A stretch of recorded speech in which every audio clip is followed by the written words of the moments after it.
Hey, this is Joey from Interceptor Bait Company. We're here today in Ohio County, Kentucky at the Peabody Wildlife Management Area.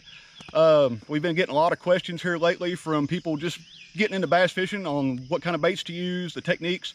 So basically we're here today. We brought a little 2-man pond hopper boat. A lot of little small lakes here, so we brought the little boat so we can get in pretty much anywhere. What we're going to do is go out and show a couple of baits that we know will catch fish pretty much anywhere and some of the simple techniques to use. So we'll see you here in a few minutes.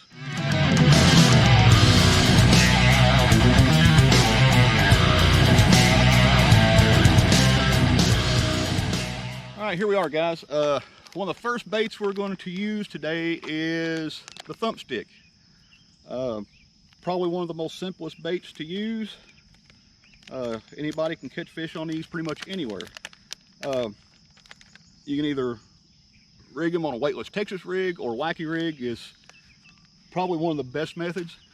I want to show you what kind of hook to use. The best hook I have found is the Owner 1/0 mosquito hooks. I like them because they're a lighter wire. In this application, a finesse application, you want a lighter wire, better hook sets. Another hook that I use personally is another special Owner hook. They're a wide gap wacky hook. They're hard to get, but I got a bunch of them. I use those a lot too. Another thing you're going to need for a wacky rig is the O-ring tool. You can fish them without an O-ring. I suggest the O-ring because you can get a lot more fish per bait. The way you want to do it is you stick the bait down in the tool, and you want to push it up to right at the edge of the egg sac, pop it on there. Usually just right below the egg sac on the worm is where the O-ring wants to be. It's where you want it. From there, what you do, you just hook the hook through that O-ring, and basically you'll have a fish on like my wife here. She's fishing the wacky rig right now. And you'll cast it out there, you'll let it sink a little bit, you know, give it a couple of twitches and let it sink. That's basically all you do. The worm does the work. With the Thump stick, they are packed with a lot of salt and are real soft. Basically what that does, they sink. As they're sinking, that worm will actually wobble, giving off a natural wobble, and it pretty much drives the fish mad when you use that. So we're gonna go out, we're gonna fish the wacky rig for a little bit. We'll show you how effective it is, especially for the, you know, if you're just getting into bass fishing, it's probably one of the easiest and most efficient methods out there. Well,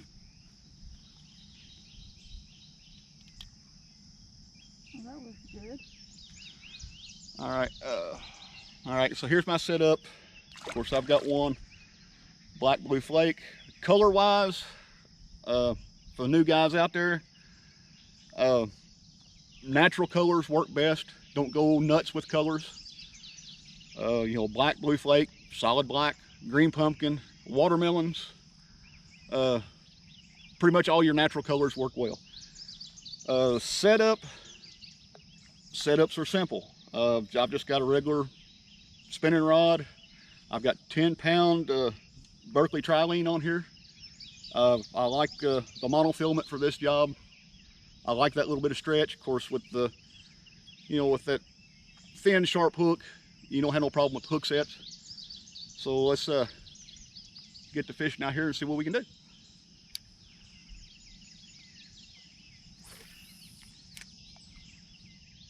Sometimes I have better luck in the middle.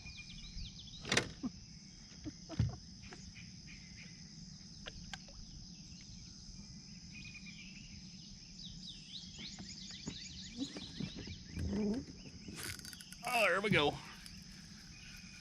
One on.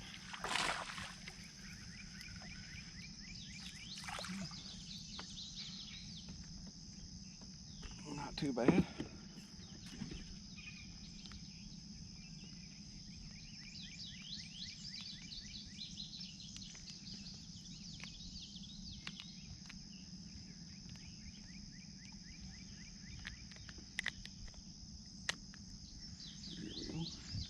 like that.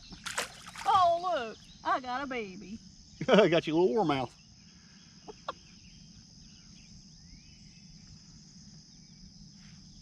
Let's see. There you go, buddy.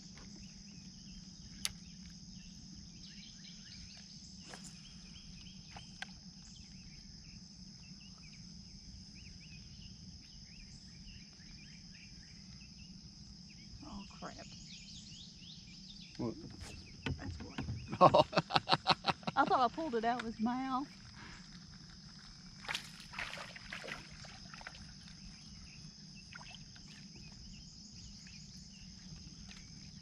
Stop.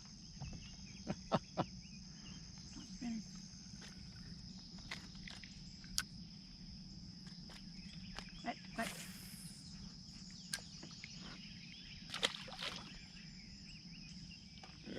Oh, missed that one. But he grabbed into that worm. I felt it thump again. There, he got him. He come back and got it. You can catch them near the bank, in the middle of the lake. It doesn't matter. Yeah, that's what's good about a lot of these Peabody lakes. You can get in here and you'll find some that's really deep, but then you'll find some that's got these grass flats, and this wacky worm really works good on that situation on them grass flats. Of course, the other technique I'm going to show here in a little bit is also a good technique for this.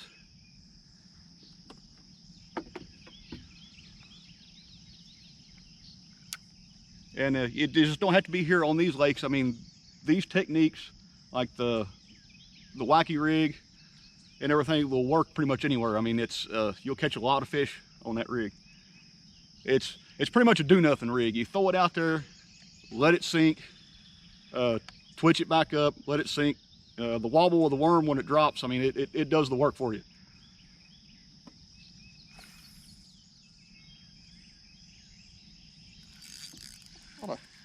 I didn't feel it thump.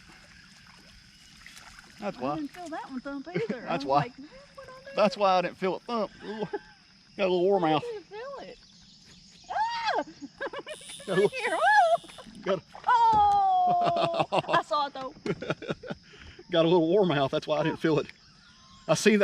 It looked like the line jumped, but I didn't feel it thump. I pulled on it and felt the tension. And there he was. So. Yeah, I wish you'd spend time with my best friend. Another little warmouth. Boy, this lake's full of warmouth. Kids are home in bed asleep.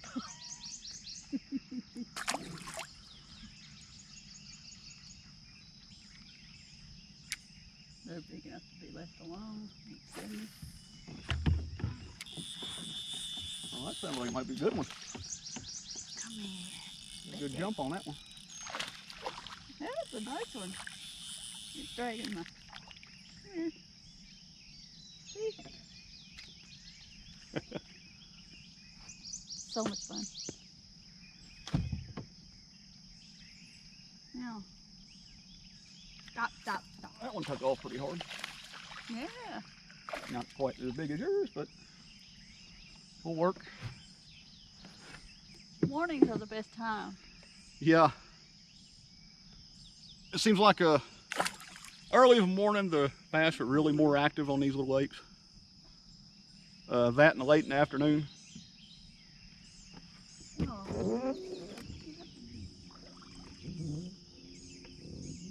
I said on these lakes out here, you're not going to catch a lot of big fish, but you know, if you're just starting out bass fishing, these are great lakes to be on, because I mean you'll learn a lot even catching smaller fish. You know, using these techniques. Like I said, occasionally you might catch one that'll actually surprise you. We done that once last year on a small lake. We were catching small ones like this and cast it in, and right after that I caught one about 4.5 pounds, which really surprised me. So I mean, it could happen. But like I said, on these small lakes, you really cut your teeth on, learning these techniques and catching fish. And then later on, you can graduate up to the different styles of baits, and learning those and going to other lakes.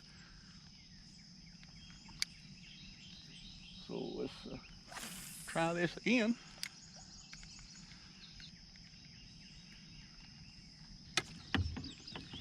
times you won't feel them.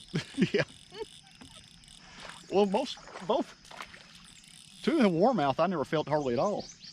I mean, it was. Thank you. I went to pull on it, and I needed a shower this morning. those warmouth, I didn't feel it at all. It just kind of, I went to pull on it and felt the tension, so I figured I better set the hook. Oh, come on. Be nice. While we're doing this, I'll go ahead and switch to another technique here. I'll show you guys. That should work really well.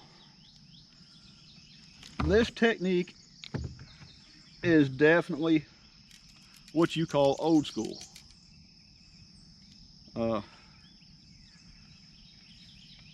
What bait we're going to use here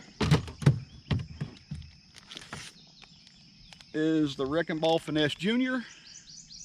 It's 5 1/4 inches long. The hook I like using for this method, especially if you're fishing over these moss and grass flats like this, is just a regular straight shank worm hook. What I've got here is a Mustad 3/0. With the Wrecking Ball Junior, you could probably get away more with a 1/0, 2/0, but I stuck a 3/0 on there mainly because if I wanted to switch to the Thump Stik and fish it weightless Texas rig, you know, I can switch over with this same rod and put it on there and use it on this. But with this technique, what it is the split shot rig. It is simple. You put that worm hook on there, and up your line about a foot, you'll put a BB size split shot. That's basically all it is. Really simple. You'll hook the worm on there, just like Texas rig style, and just hook it into the worm, just like that. And basically what you do, you just cast it out. You'll do pretty much the same like you're doing with the wacky rig. You'll cast it out there, let it sink. When it hits the bottom on top of that grass, just lift it up and let it fall and sink. What's going to happen with this Wrecking Ball Junior with that ball tip tail, as it falls and sinks, that tail is going to wobble. It's going to actually look like a fish, pretty much like a dying bait fish. When it falls, it's just going to sit there and wobble as it comes down. And it just drives them nuts. Of course, with that floating worm, that Wrecking Ball Junior, since it floats, when that split shot hits the bottom, as soon as it hits the bottom, you can have about a foot there, it's going to fall real slow. And that slow fall is pretty much when they're going to hit that thing. So we're going to turn around here and try this out. Just like that.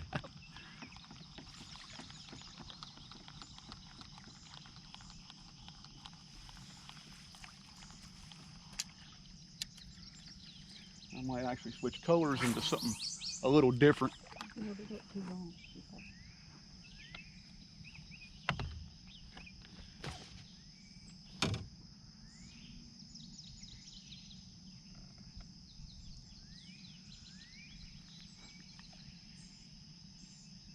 I'm sorry, buddy.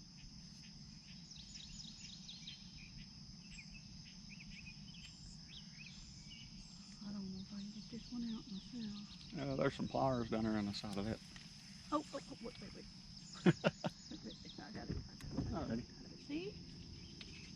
Get up here to a spot I hadn't got to yet. I'm using the same one that you just demonstrated.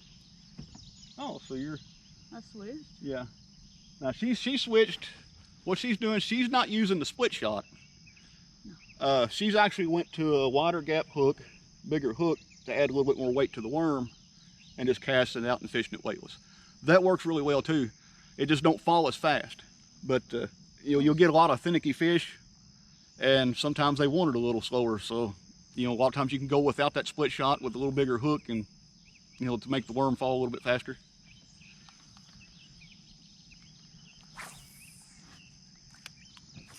There we go. Is it a beaver? No, it is a warmouth. Warmouth! Another warmouth.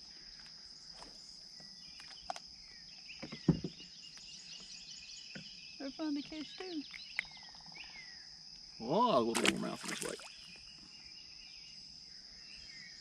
that the one they mistake on Facebook a lot? Yeah, from a green sunfish, warmouth, rock bass. Really? I don't see how you can mistake them, but people do.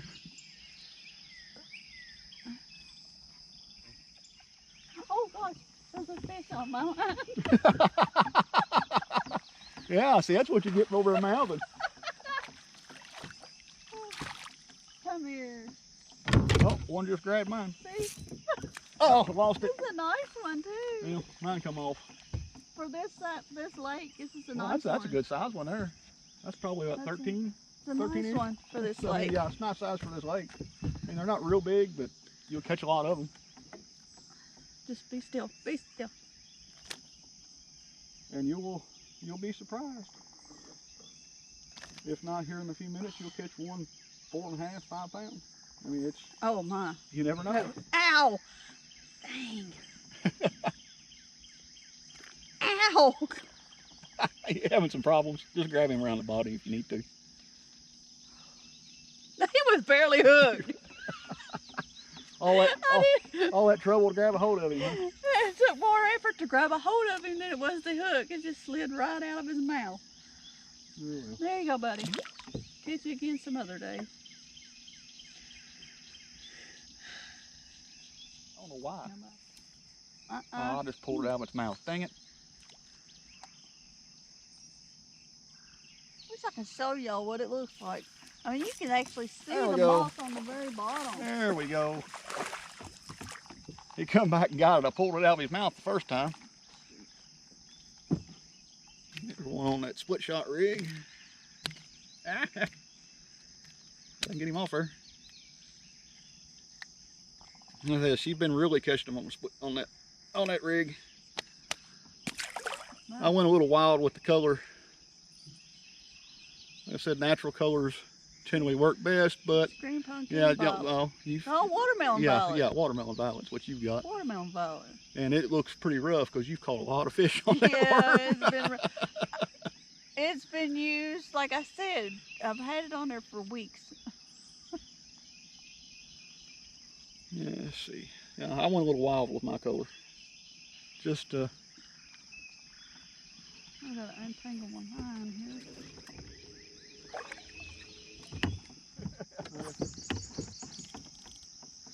Or it could be. oh, just... you pounced. Oh yeah, you got a fish. Yes, I thought you was hung in moss there for a minute. I thought so too. I seen that moss come up, then all of a sudden, then I seen him splash. I'm like, oh well. Probably swam it right into the moss. Yeah. See? Boy, he really. Look at that bait almost all the way in his mouth. That poor little worm, though. What? I know. How many Dozens. dozens of fish that you've caught on that one little poor little worm? There you go, buddy. Oh. I don't want to hit this little stump here. Oh! You got a big one? Either that or I pulled him through some moss. He's decent size. Yeah. There we go. I'll show everybody. That's pretty good. Decent size. There's a pretty decent size here. For here anyway. And Yeah, that's decent size for here. yeah, as soon as I threw him in the water, there was like a bass sitting right here looking at me as I put him back in the water. Hey guys, we're back in the showroom.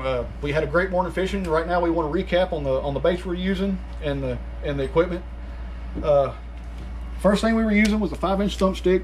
We were using that on a wacky rig. Of course, we were running on an O-ring. The O-ring is a must if you want to get a lot of fish per bait. If you hook it straight through without the O-ring, you're only going to get maybe a couple fish before the hook rips it. With the O-ring, you're going to get anywhere from 10 to 11 fish on average, and possibly more. The hook we were using was the Owner 1/0 mosquito hook. I like the mosquito hook because they're a lighter wire. You'll get a whole lot better hook sets with them. The other bait we were using was the 5 1/4 inch Wrecking Ball Junior. I was using on a split shot rig with the BB size. My wife opted to actually use the must-add extra wide gap. The extra wide gap was a big enough hook that actually added a lot more weight to it, and she opted not to use the split shot on it, so it sunk, you know, well enough with that bigger hook and still had the tail wobble, and she caught a lot of fish, as you can see in the video. Other than that, just let us know how you like this video and see how it helped you out. If you have any more questions, there's a lot of great resources on Facebook. You can go to Fishing Kentucky Lakes, Rivers, and Creeks. That group, there's a lot of knowledgeable people. You can ask questions there. Midwest Fishing Group, that's another one you can go to. But other than that, just subscribe to our YouTube channel. We are always posting videos, you know, showing our baits on how they perform. But anyway, until next time, we'll see you.